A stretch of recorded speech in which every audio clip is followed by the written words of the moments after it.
భగవంతుడు ఎక్కడో శంఖచక్రాలతోనో త్రిశూలాలతోనో దేవాలయంలో ఉండడు.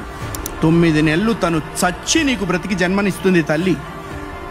దేవాలయానికి వెళ్ళినప్పుడు దేవుడు కనపట్టలేదు నాన్న అని మనం ఏడిస్తే ఆ తండ్రి వాడి భుజాల మీద మనల్ని కూర్చోబెట్టి దేవుణ్ణి చూపిస్తాడు. అప్పుడు మనకి తెలుస్తావు మనం కూర్చున్నదే భగవంతుడి భుజాల మీద అని.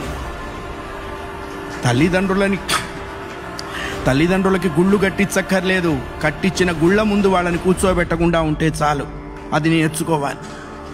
మనం బ్రతికుండగా వాళ్ళ అనాథాశ్రమాల్లో ఉండటం ఏంటండి? ఇంకంతకంటే పాపం ఏదైనా ఉందా?